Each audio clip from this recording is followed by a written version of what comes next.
What's up, Shred Sexies? Welcome back. Getting lots of questions after I put that video up, essentially, of the human rights thing. Two of them specifically, and I'm going to address them. One today, of course, on this Cowichan tribe land grab with respect to British Columbia and I think the city of Richmond. You know me, I can't remember. But I looked into it this morning and I went through it with Grok. And so after you hear me talk for like a couple minutes here, you're going to watch the entire sort of whatever conversation. And there's a lot of damn truth being thrown in there. Let me tell you, if you're not prepared to be seriously red-pilled, don't watch this video, okay? I'm warning you. You're going to see stuff here because AI doesn't really lie. And here's the thing. I've already gone at Grok for like well over a year and basically warned it. If you lie to me about human rights, I'll sue your ass off. And so it's finally got around to the point to be like, I ain't doing that stuff no more. And I've seen it the last couple conversations. So I think the higher ups basically got the message that they're like, okay, at least on this one account, let's just kind of take the guardrails off and just be like, stick to the texts, which is what you're supposed to do anyways, to interpret how these human rights apply in your country. But basically, it's the highest form of law. It controls all other law. No one can take away your conscience or force you to think something. They can't force you into slavery or servitude. They can't torture you.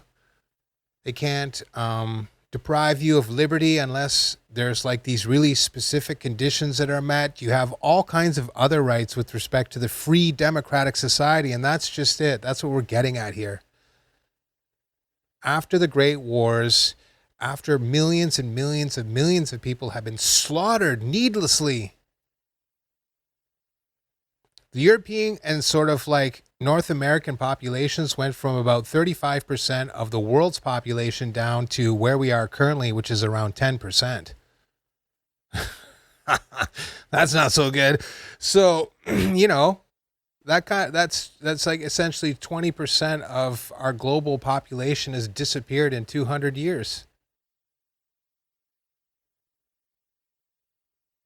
So after you suffer a calamity of that magnitude, obviously there's going to be some reflection, and that reflection ended up being the Universal Declaration of Human Rights, which essentially is a rebuke of authoritarian governments. You don't have the authority anymore to tell people what they have to do. If you've ever watched the movie Gangs of New York, there's that famous scene at the end there, which is based on historical fact in New York, where they basically had the draft for the Civil War and people revolted, but the military came out and they're just like, ready, aim, fire. Right? It took 3 days, but, whatever. It was like, go ahead, boys. So we went from that to be like, yeah, we don't do that, even though if you saw the Freedom Convoy, if you see what's going on with this Cowichan tribe land grab, if you've recognize these absolutely absurd land acknowledgements, right? And there's other stuff too, obviously. I'm going to show you some of that in the next video about how Grok lies, and you'll notice a huge difference. I guess it makes sense now that you'll see it tell the truth straight out with no extra sort of layers. And tomorrow I'll show you how it lies about human rights and self-determination and stuff like that, which ties directly into this one. So I guess it's kind of like a two-part series if you're really interested. This one's way more important than the next one, but contextually speaking, it'll tell you everything you need to know about how the international order thinks and how people have been, sort of forcibly kept from this information because it's so incredibly powerful. And I'm not saying that to be like, oh yeah, no man, you're He-Man now. What I'm saying is that if you get into a serious situation, this provides the kind of remedy that effectively neutralizes, most state action when you're not talking about criminality or contractual obligations or other things like that. If they're like, take this experimental medical vaccination, you can just say no. If they're like, we're going to fire you from your job, you can basically sue them for discrimination and keep it and then get paid. Even with the international covenants on civil and political rights. You don't even need the other one. Okay?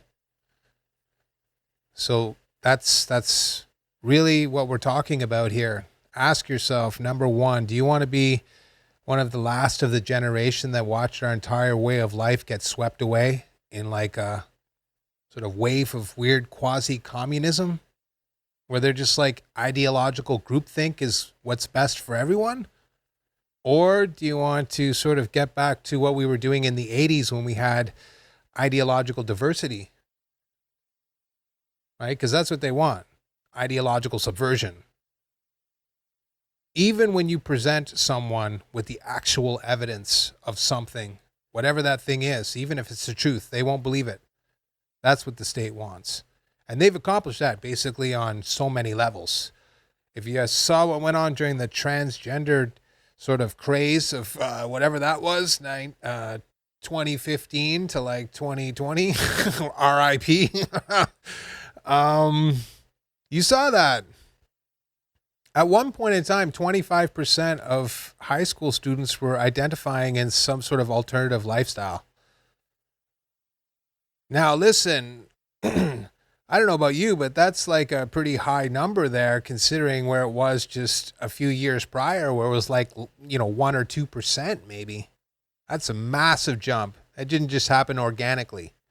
That's the power of marketing and public relations. Edward Bernays. I mean, they've been working on this stuff for a very long time.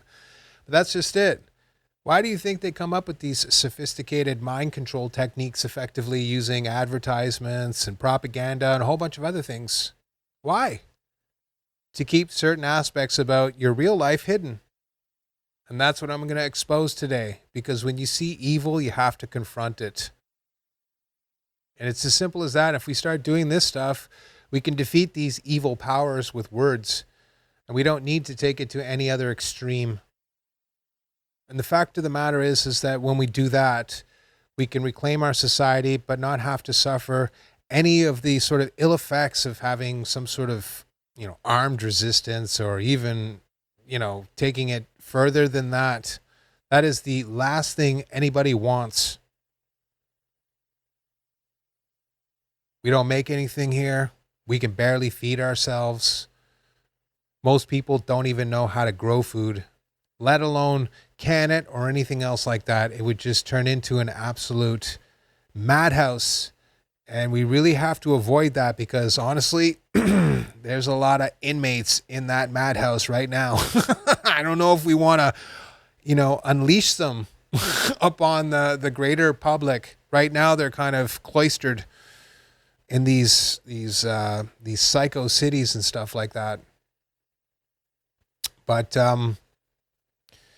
as soon as that, as soon as things get tough there or whatever it is, they're just going to spill out and then it's going to be our problem. And that's exactly what I'm trying to avoid, is that we can use the law, we can use basic human rights to make fundamental changes to society to secure a better future for ourselves and for our children and everything else. All I want to do is drink clean water, eat healthy food, be able to enjoy the entertainment that I like, absent sort of judgment or censorship, speak my mind, even if I'm saying something that people don't like, within reason. Incitement obviously is not part of that, but being like, I hate this group of people.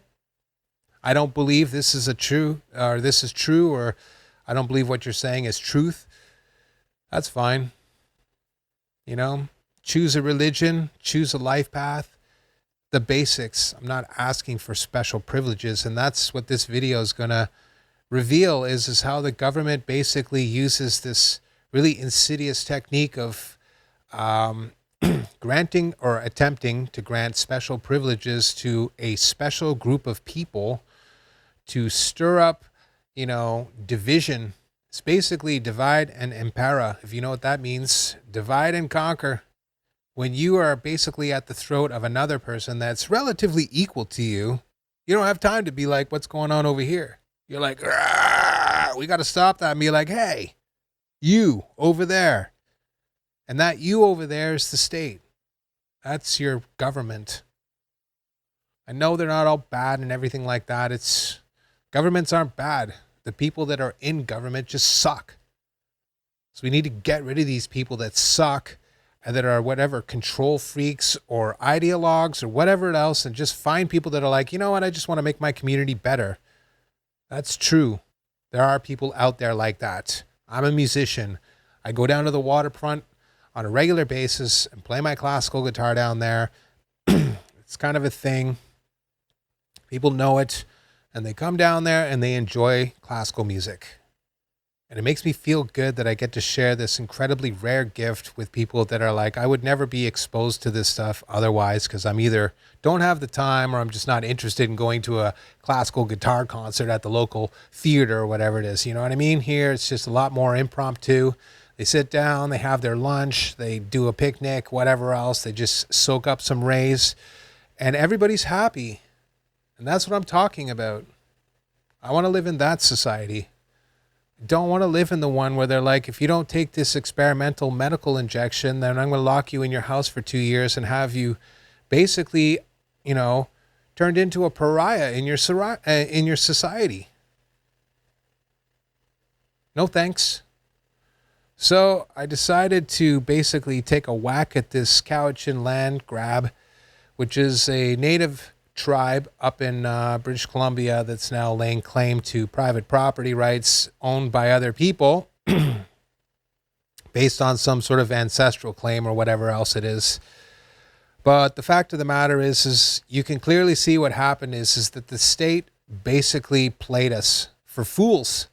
Well, well, they tried to play everybody for fools, but there are people like me out there that get off on this dumb, dorky nonsense. So I took a look at it and had a conversation with Grok, and he basically laid it out. Man, did he ever lay it out. So listen, if you're not prepared to be red-pilled brutally about the reality of your situation and stuff like this, I would recommend that you just turn this video off now and just do your own thing and be like, I'm happy to living in ignorance because I don't actually know how evil my government really is. But the fact of the matter is our government gave special privileges and rights that we actually have too, and recognize them domestically within 15 years, as opposed to incorporating those rights for everybody else over the past 50. Okay? And then said these rights are supreme and let them use it to basically disenfranchise another group of people in contravention of human rights. Basically empowering another group through, racism. That's classical racism. These people are better than you because reasons. That's how I feel. Nobody can prove that the natives are any better or worse than anybody else. It's really about, are you a good person individually or not? Because I'm just going to go on a limb and be like, listen, I don't think they're the angels everybody makes them out to be. And I'm not trying to disparage their culture at all. We all have problems. Nobody's perfect. But come on, bro. This is crazy. Like, for hundreds of years, it's like nobody owns the earth. And now all of a sudden, it's like we want to take this prime real estate. Don't those two ideas basically conflict, historically speaking? So I'll leave it at that. But the thing is it's so much deeper than just, oh, we gave them privileges. They broke the highest law known to man, human rights law. And it's not like, oh, it's an idea, man. It's not something that you can action in law. That is another misrepresentation and a lie. It is absolutely binding everywhere that somebody signed on to these covenants. So, without further ado, I'm now going to let it roll. And basically, each one of these pages will stay up for 5 seconds or so, or I'll extend it out for like 7 seconds. So you might have to pause the video to read everything. But I just copied the conversation verbatim, and then you'll see another one tomorrow that's even more insane, where I get Grok basically admitting that it lies to protect the state interest about lying about human rights. I think you'll be seeing a pattern here, a very, very brutal and obvious pattern. And you'll be like, damn, Hellboy style. So, okay. I'll say it again. You're probably like, I just want to play music, man. Seriously. Well, imagine yourself in a situation, and it will happen like this one day, where you're like, oh, yeah, no, I'm playing guitar. And then you get a letter in the mail from the city being like, yeah, we're going to appropriate your property and give it away to somebody else because they said that somebody used to fish here 200 years ago. Thought that was an apt analogy that somebody I scooped from, the Twitters and stuff like that, but it's true, right? And here's the thing. Go read the covenants for yourself. We're all equal. It's human rights. We're all humans. We're different, but at the end of the day, we all got the same little bits.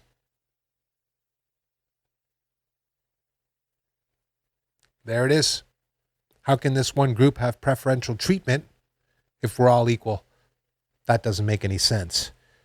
Here's the mechanics. See you in the next one.